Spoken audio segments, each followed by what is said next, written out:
ನೆಲ್ಲಿಕಾಯಿ ಅಂದ್ರೆ ಏನೋ ಅಂದ್ಕೊಂಡಿದ್ದೆ, ಬೆಟ್ನೆಲ್ಲಿಕಾಯೇ. ಈ ಸೊಪ್ಪನ್ನೆಲ್ಲ ಹೋಮ ಹವನ ಮಾಡೋ ಅಂತ ಸಮಯದಲ್ಲಿ ನೋಡಿದ್ದೆ. ಎಣ್ಣೆ ತಗೊಂಬಂದಿದ್ದು ರಂದರ. ಇನ್ನೂ ಏನ್ ಬೇಕು ಡಮಕ? ಮಣ್ ತರ್ಬೇಕಷ್ಟೆ.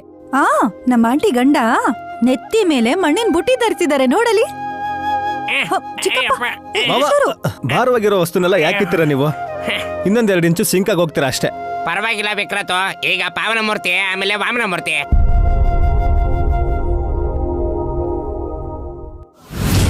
ಅಬ್ಬಾ, ಆ ಹಸು ಸಗಣಿನ ಸ್ವಲ್ಪ ದೂರ ಇಡಿ.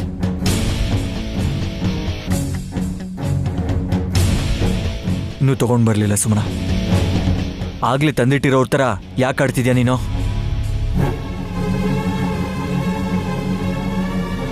ಈಗ್ಲೇ ಹೀಗಂದ್ರೆ ಎಲ್ಲ ಮಿಕ್ಸ್ ಮಾಡಾದ್ಮೇಲೆ ಅದನ್ ಮೈಗೆ ಹೇಗೆ ಹಚ್ಕೋತ್ಯಾ?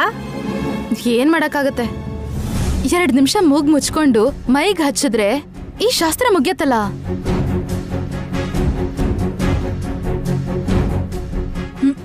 ನೈನಿ ಸಗಣಿ ತರೋದ್ರೊಳಗೆ ನೆಲ್ಲಿಕಾಯಿ ಕುಟ್ಟಿ ಎಣ್ಣೆ ಮತ್ತು ಮಣ್ಣನ್ನ ಮಿಕ್ಸ್ ಮಾಡೋಣ.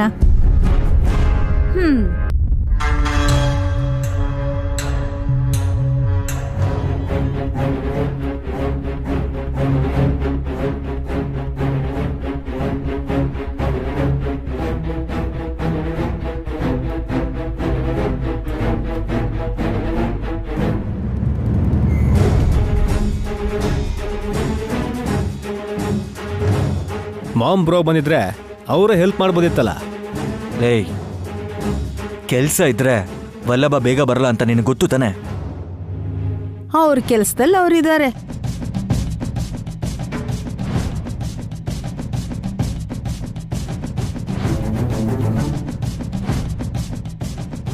ಏಯ್,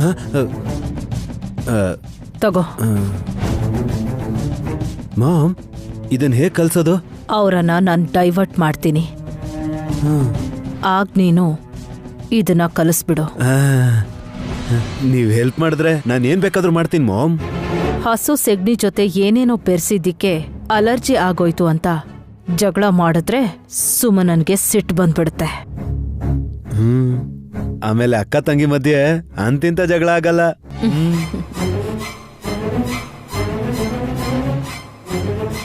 ನಯನಿ ಸಗಣಿನ ತಗೊಂಡ್ ಬರ್ತಾ ಇದ್ದಾಳೆ. ನಾವು ಹೋಗೋಣ ಬಾ. ಬನ್ನಿ. ಇಲ್ ನೋಡಿ, ಸ್ವಚ್ಛವಾಗಿರೋ ಹಸು ಸಗಣಿ. ಏನೋ ಅದೊಳ್ಳೆ ಗಂಧ ಅನ್ನೋಂಗ್ ಹೇಳ್ತೀಯಲ್ಲ. ಸಗ್ನಿನೇ, ಅದೇನ್ ಮಣ್ಣು ಅಥವಾ ಗಂಧ ಅಲ್ವಲ್ಲ? ತಿನ್ ನೋಡ್ತೀಯಾ? ಚಿಚಿ, ತಮಾಷೆ ಮಾಡ್ಬೇಡ ವಿಕ್ರಾಂತ್. ಸುಮನ 3ನೇ ತಿಂಗಳಲ್ಲಿ ಮಾಡ್ತಿದ್ದ ಬಾಂತಿನ ಇವಾಗ ನೆನ್ಸ್ಕೊಂಡು ಮತ್ತೆ ಮಾಡ್ಬೋದೇನೋ.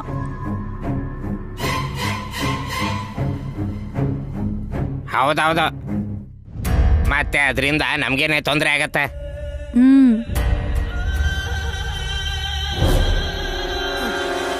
ಬಾಮ್ಮ ಕುತ್ಕೊಳ್ಳೋಣ, ನನಗೂ ಸುಸ್ತಾಗ್ತಿದೆ. ಆಹಾ, ಈ ದೃಶ್ಯ ನೋಡೋದಿಕ್ಕೆ ಎಷ್ಟ್ ಚೆನ್ನಾಗಿದೆ. ನೀವು ಮನೆಯವರೆಲ್ಲ ಸೇರ್ಕೊಂಡು ಒಬ್ರಿಗೊಬ್ರು ಸಹಾಯ ಮಾಡ್ತಾ ಇದ್ದೀರಾ.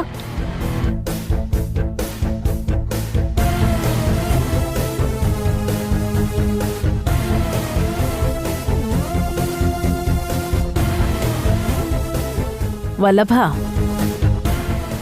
ನಾನ್ ಹೇಗಿದ್ರೂ ಆ ಕೆಲ್ಸ ಮಾಡಲ್ಲ. ನೀನಾದ್ರೂ ಆ ಕೆಲ್ಸಕ್ಕೆ ಕೈ ಹಾಕು. ಸರಿ ಮಾಮ್. ಹಲೋ ಹಸಿ ಕಡ್ಲೆ, ಬನ್ನಿ.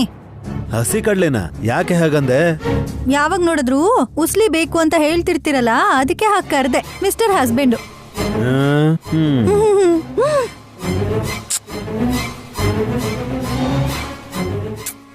ಏ ಹಾಸ್, ಇವಾಗಾದ್ರೂ ಸ್ವಲ್ಪ ಸುಮ್ಮನೆ ಇರಬಾರ್ದಾ?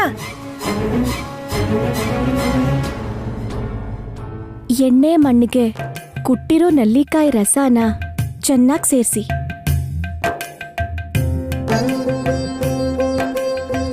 ಎಣ್ಣೆ ಮಿಕ್ಸ್ ಆಗಿದ್ದಕ್ಕೆ ಎಂತ ಒಳ್ಳೆ ಪರಿಮಳ ಬರ್ತಿದೆಯಲ್ವಾ? ಎಲ್ಲ ಕಲ್ಸಿದ್ರೆ ಇನ್ನೂ ಚೆನ್ನಾಗಿರುತ್ತೆ.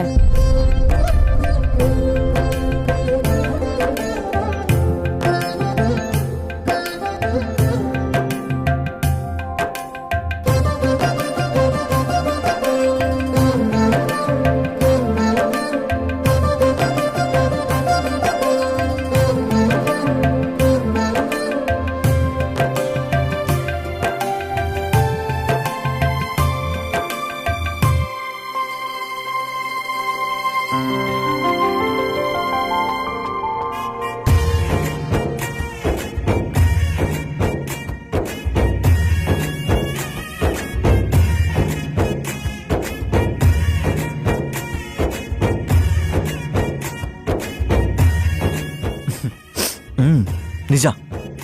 ಒಳ್ಳೆ ಪರಿಮಳ ಬರ್ತಿದೆ.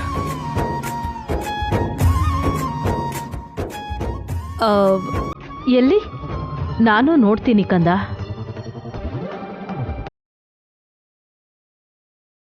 ಬಗ್ಬಿಟ್ಟು ಇದ್ರಲ್ಲಿ ಮುಖ ಹಿಡಿಯತ್ತೆ, ಗೊತ್ತಾಗತ್ತೆ. ಬೇಕಾಗಿಲ್ಲ, ಸ್ವಲ್ಪ ಆ ಪ್ಲೇಟಲ್ಲಿ ಕೊಟ್ರೆ ಸಾಕು. ಸರಿ ಅತ್ತೆ.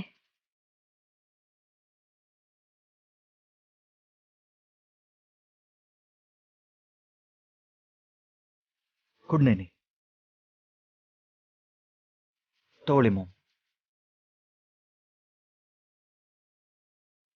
ಅದ್ರ ವಾಸನೆ ಚೆನ್ನಾಗಿ ತಗೊಳ್ಳಿ, ಬ್ರೈನ್ಗೆ ಹೋಗಿ ರಿಬೌಂಡ್ ಆಗ್ಬೇಕು ಸ್ಮೆಲ್ಲು.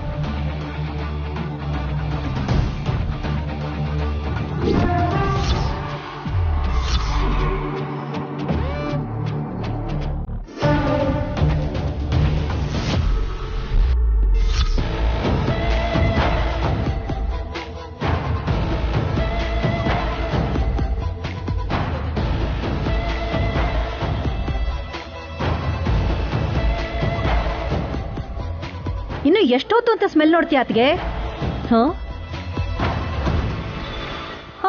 ಇದಾರೋ ಇಲ್ವೋ, ಸ್ವಲ್ಪ ಗಿಣ್ಬಿಟ್ಟು ನೋಡಿ.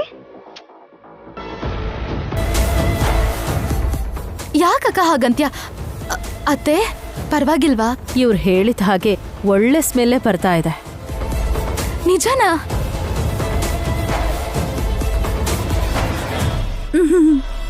ಸಗಣಿ ಕೊಳಕೆ, ಆದ್ರೆ ಹಸು ಸಗಣಿ ಒಳ್ಳೇದು.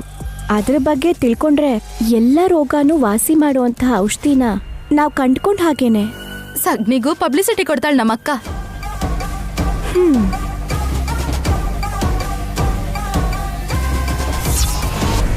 ಹಸು ಸಗಣಿಲಿರೋ ವಿಶೇಷನ ಹೇಳ್ತಾ ಇದಾರೆ ನೇನಿಯತ್ಗೆ. ನಿನ್ನಲ್ಲಿ ಯಾವ ವಿಶೇಷ ಎಲ್ದಿದ್ರು ಯಾವಾಗ್ಲೂ ಬಿಲ್ಡಪ್ ತಗೋತಾ ಇರ್ತೀಯಲ್ಲ.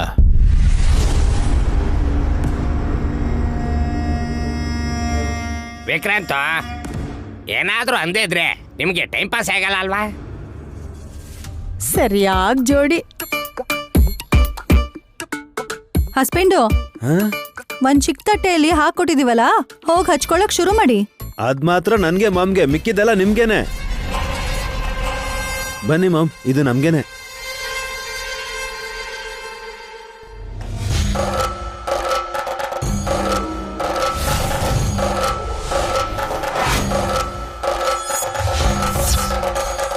ಒಳ್ಳೇದೇ ಬಿಡಿ, ಆದ್ರೆ ಮುಖಕ್ ಮಾತ್ರ ಮೊದ್ಲು ಹಚ್ಕೊಳಕ್ ಹೋಗ್ಬೇಡಿ. ಯಾಕೆ? ಇವಾಗ್ಲೇ ನೋಡಕ್ ಆಗ್ತಿಲ್ಲ, ಮುಖಕ್ ಹಚ್ಕೊಂಡ್ರೆ ಗುರ್ತು ಹಿಡಿಯಕ್ ಆಗಲ್ಲ ಅಂತ. ಇಂಥ ಜೋಕ್ಗೇನು ಕಡಿಮೆ ಇಲ್ಲ.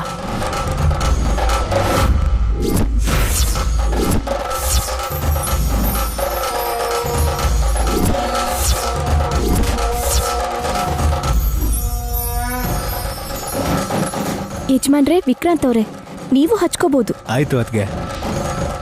ಅಯ್ಯೋ, ನಿನಗ್ಯಾಕಮ್ಮ ಈ ಕೆಲಸ?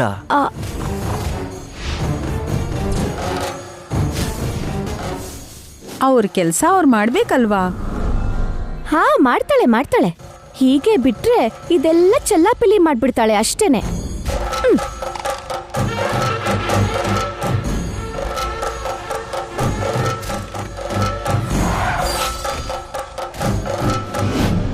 ಗಾಯತ್ರಿ ಒಳ್ಳೆ ಕೆಲ್ಸನೇ ಮಾಡಿದ್ಲು. ಅವಳು ಕೂಡ ಇದನ್ನ ಮೈಗೆ ಹಚ್ಕೊಂಡು ಸ್ನಾನ ಮಾಡ್ಬೇಕು ಅಂತ ಅನ್ಕೊಂಡ್ಲೇನು? ಚಿಕ್ಕ ಮಕ್ಕಳಿಗೆ ನಿಯಮಗಳಿರಲ್ಲ ಚಿಕ್ಕಮ್ಮ. ಹಾ ಸರಿ ಸರಿ, ಮಾತಾಡ್ತಾ ಇದ್ರೆ ಹಾಗೆ ಮಾತಾಡ್ತಾನೆ ಇರ್ತೀವಿ. ಇದನ್ನ ಹಚ್ಕೊಂಡ್ರೆ ಕೆಲಸ ಮುಗಿಯತ್ತೆ. ಬೇಡ ಅಂದಿದ್ ಸುಮ್ಮನಮ್ಮ, ಅವಳೇ ಮೊದ್ಲು ತಗೊಂಡ್ಲು. ನೋಡಿದ್ರ ದುರಾಸೆ ಮಾವ, ಎಲ್ಲಾನು ಅವಳೇ ಖಾಲಿ ಮಾಡ್ತಾಳೆ, ನೋಡ್ತಾ ಇರಿ.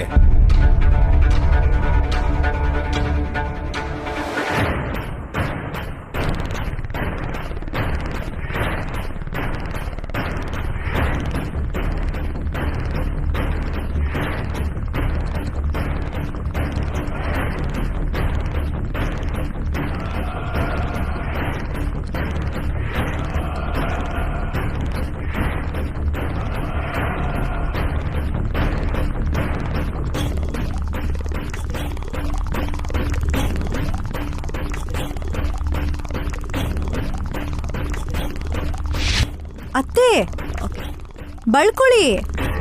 ಯಾವ್ದನ ಸುಣ್ಣನ ಬಣ್ಣನ? ಹಾ ಪರವಾಗಿಲ್ಲ, ಚೆನ್ನಾಗಿ ಜೋಕ್ ಮಾಡ್ತಿರಲ್ಲ. ಹೌದ್ ಬಿಡಿ, ಸುಣ್ಣ ಬಣ್ಣ ಬಳ್ಕೊಂಡು ಅಭ್ಯಾಸ ಇದೆಯಲ್ಲ. ಏಯ್ ಮಾಮ್, ಅದಕ್ಕೆ ತಮಾಷೆಗೆ ಹೇಳಿದ್ದು, ನೀವು ಹಚ್ಕೊಳ್ಳಿ. ಹಾ ಹಚ್ಕೋತೀನಿ.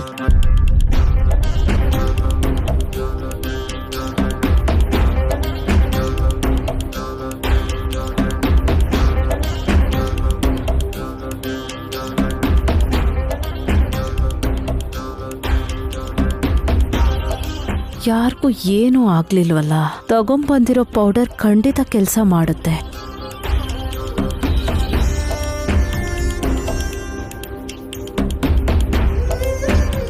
ಹಾ ನನ್ ಗಂಡ ಯಾಕೆ ಮೈಗೆ ಆ ಥರ ಮೆತ್ಕೋತಾ ಇದ್ದಾರೆ?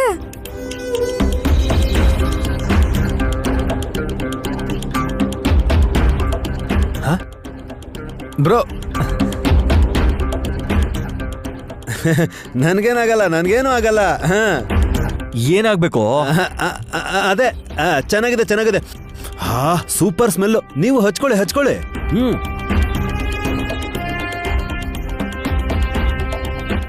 ಎದ್ಕಿದ್ದ ಹಾಗೆ ಭಕ್ತಿ ಜಾಸ್ತಿ ಆಗೋಗಿದೆ ವಲ್ಲಭಂಗೆ.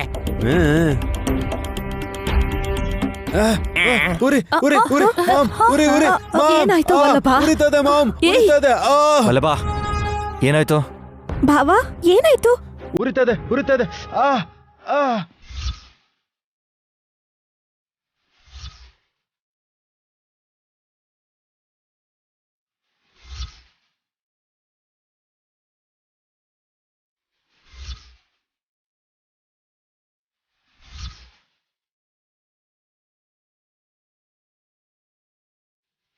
ಏನಾಯ್ತು ರೀ?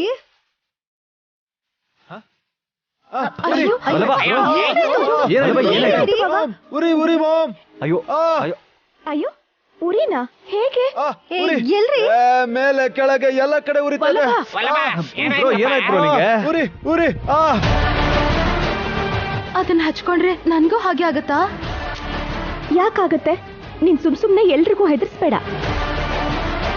ಹೌದೇ ಸುಮ್ಮಿ, ಆಲ್ರೆಡಿ ನಾವು ಕೈಗೆ ಹಚ್ಕೊಂಡಾಗಿದೆ. ಯಾರಿಗೂ ಏನೂ ಆಗಲ್ಲ. ವಲ್ಲಭನ್ಗೆ ಹೀಗಾಗ್ಬೇಕು ಅಂದ್ರೆ ಏನೋ ಅಪಚಾರ ಮಾಡಿರ್ಬೇಕು. ಉರಿ.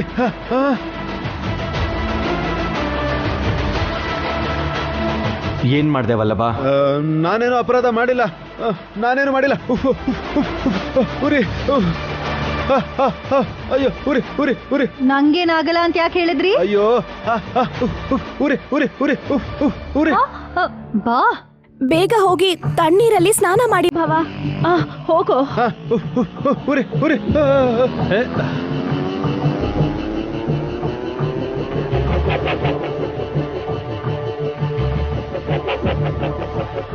ಯಾರು ಗಾಬರಿ ಆಗ್ಬೇಡಿ. ಅವನ್ ಉಪವಾಸ ಇರೋದ್ ಬಿಟ್ಟು ನಮ್ಗೆ ಹೇಳ್ದೇನೆ ತಿಂದಿರ್ಬೇಕು. ಅದಕ್ಕೆ ಹೀಗಾಗಿರ್ಬಹುದು.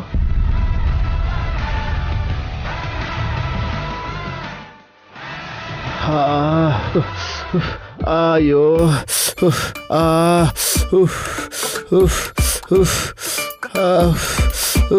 ಅಮ್ಮ. ಅಯ್ಯೋ ಇವನು ಎಲ್ಲಿದ್ದಾನೆ?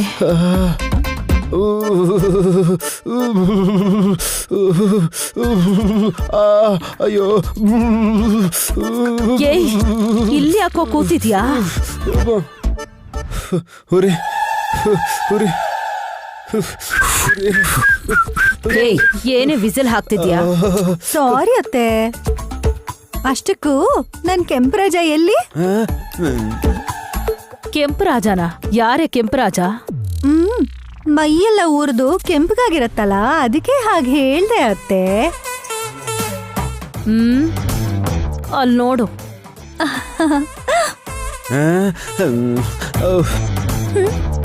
ಅಲ್ಲಿ ಹೋಗಿ ಯಾಕೆ ಕೂತಿದ್ದಾರೆ? ಸರ್ಕೊಳ್ಳಿ. ಏನಾಯ್ತು? ಹತ್ರಕ್ಕೆ ಬರ್ಬೇಡ. ಭಯ ಆಗ್ತಿದ್ಯಾ? ನೀನ್ ಭಯ ಪಡ್ತೀಯೇ? ಬಾಯ್, ನಿನ್ಗೆಲ್ಲ ಬಿಡಿಸಿ ಹೇಳ್ಬೇಕಾ?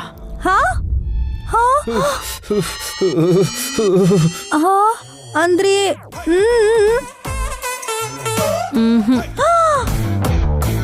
ರಾಜ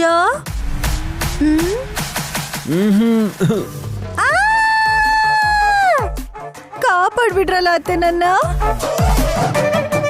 ಹಾಡಾಗ್ಲೇ ಹಾರ್ಟ್ ಅಟ್ಯಾಕ್ ಆಗೋಗ್ತಿತ್ತು ನಂಗೆ. ಅದಕ್ಕೆ ಅವಸರ ಪಡ್ಬೇಡ ಅಂದಿತ್ತು. ಆತರ ಪಟ್ಟಿದ್ದು ನಾನಲ್ಲ, ನಿಮ್ ಮಗ.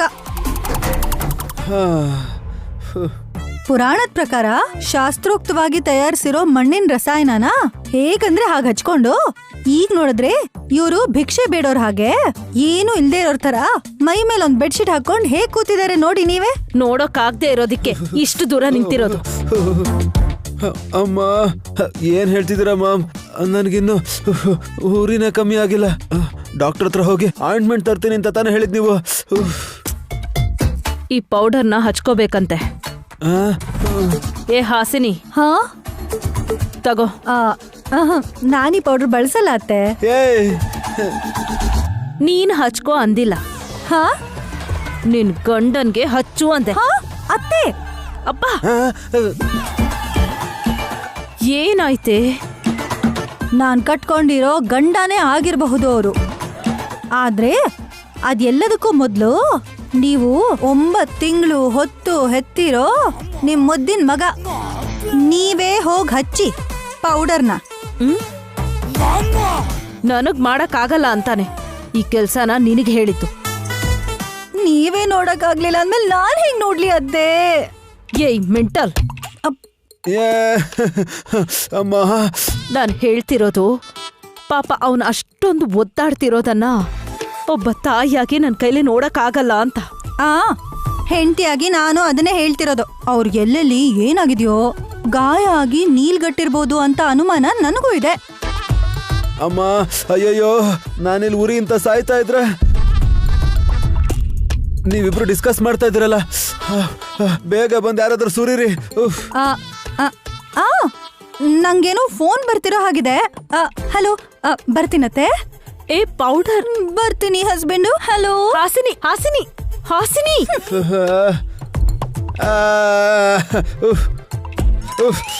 ನೋಡಿದ್ರಲ್ಲ ಮ್ಯಾಮ್, ನನ್ಗೆ ವಯಸ್ಸಾದ್ಮೇಲೆ ಅವಳನ್ನ ನೋಡ್ಕೋತಾಳೆ ಅಂತೀರಾ? ಅಲ್ಲಿ ತನಕ ಯಾಕೋ ಈಗ್ಲೇ ತಪ್ಪಿಸ್ಕೊತಿದ್ದಾಳೆ. ಮಾಮ್ ಬೇಗ ಪೌಡರ್ ಹಾಕಿ ಮಾಮ್. ಒಂದ್ ನಿಮಿಷ ಇರು, ಲೈಟ್ಸ್ ಎಲ್ಲ ಆಫ್ ಮಾಡ್ತೀನಿ. ಕರ್ಮ. ಅಯ್ಯಯ್ಯೋ,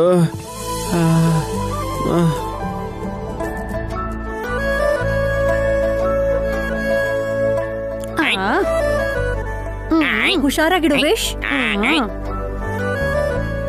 ಆ ನೀರನ್ನು ನೋಡಿದ್ಮೇಲೆ ಬಾ ಇನ್ನೂ ಒಣಗ್ತಿದೆ ವಿಶಾಲ್. ಹಾಗಂತ ಕುಡಿಬಿಡಿ ಅದಕ್ಕೆ. ಉಪವಾಸ ಇದ್ರೆ ತಿನ್ಬಾರ್ದು ಅಂತಾರೆ. ಆದ್ರೆ ನೀವೇನು ನೀರು ಕುಡಿಬಾರ್ದು ಅಂತ ಹೇಳ್ತಿದ್ದೀರಾ? ಹೇಳ್ಬೇಕು ಅಂದ್ರೆ ಏಕಾದಶಿ ದಿನ ತೊಟ್ಟಿಗೆ ಒಂದ್ ತೊಟ್ಟು ನೀರು ತಾಕ್ಬಾರ್ದು, ಅಷ್ಟು ನಿಷ್ಠೆಯಿಂದ ಇರ್ಬೇಕು.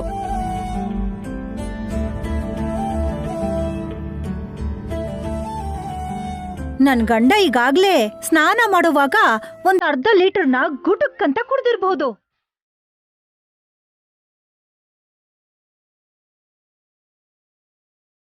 ತಲೆ ಮೇಲೆ ಬಕೆಟ್ ನೀರ್ ಸೊರದ್ರೆ ಗಾಬ್ರಿಯಲ್ಲಿ ನೀರ್ ಕುಡಿ ಅಲ್ವೇನೆ? ವಾವ್, ಅತ್ತೆ ನಿಮಗೆ ಸ್ನಾನ ಮಾಡಿಸಿದ್ರ ಮಾವ? ಹೌದು ವಿಕ್ರಾಂತ.